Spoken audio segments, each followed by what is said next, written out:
Hi, I'm Marisela Yee of Little Shop Artisan Box, and I'm going all around town exposing the culinary charms of the San Francisco Bay Area.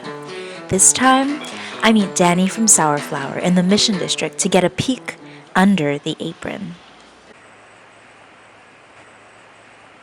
So this is La Victoria. It's a Mexican panaderia that has been here since 1951. And not only do they make all these delicious pan dulce here, but they've opened up their kitchen and their bakery to sour flour. We bake all of our bread here, and we also teach bread classes in the back. Sour Flour is a community staple serving thousands of loaves of bread, bagels, and pretzels delivered fresh all over the city each morning. They teach baking classes and workshops to the community and have been giving back since 2009. Danny, tell me about your line of bread. You have so many different types. Tell me about it. Yeah, so it started off when we really decided to focus on our bread, that we were just making a single loaf. So it was the sour flour loaf that we have right here.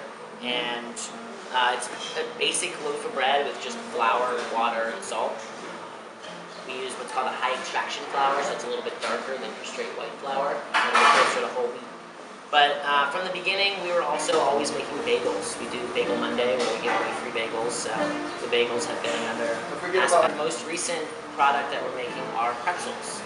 So pretzels have become pretty popular, and we're liking how they're coming along. But everything we do is all naturally fermented, all uses the same starter. Our starter is now 5 years old. Her name's Dulce. Oh, I was going to ask you her name. Okay. Yeah, so she's responsible for all the bread that we bake. She was actually initially started down in Costa Rica on a vacation. Oh my goodness, whose vacation? My vacation. Well, really, it was just flour and water mixed together. And then you took it in the airplane? I did manage to get it back What? here. Yeah. So Customs didn't take it away? well, so when I was going through the security, I actually separated, put some in the bag and some in my pocket. And when I was going through, they had me empty my pockets out. So they brought me over to an area, and they were looking at this bottle filled with some stuff in there. And they asked me about it. I said, it's a starter. It's used for making bread. It's just flour and water. And they opened it up, and they took their radar gun and kind of checked it out. And then the guy just kind of smelled it, and he said, oh yeah, I grew up next to a bakery, so that's exactly what it smelled like. Go ahead. So that's how Dulce made it back to the States. Wow, almost illegal starter. Yeah, contraband. Contraband. Our breads are always evolving, and so we're always trying to nurture our starter and make it as vibrant and active as possible, so that we can try to make the best breads that we can. Oh, your pretzel is great. I can't wait to try everything else. Great.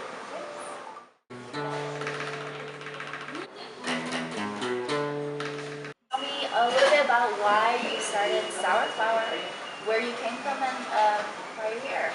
Yeah, so I was working in the tech world, never that passionate about the work that I was doing there. So I started with a food blog called Gourmet Gastronomer, and that eventually led me to bread, which I've been doing for the last 6 years.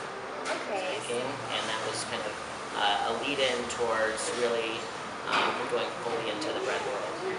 That was in 2009. 2009. I set a goal for myself, for the first goal, to see if I would still be interested in bread making, and also to kind of What was that get goal? things up. To give away 1,000 loaves of bread. So it was baking and giving them away to my neighbors, to businesses, to anybody who asked for it, pretty much. Just to see if you really wanted to do it, if this was your passion, if you're going to keep going with it, and you did. Yeah. So here you are now. Where do you see yourself going from here? At some point, we'd love to grow to the point where we could actually purchase our own space.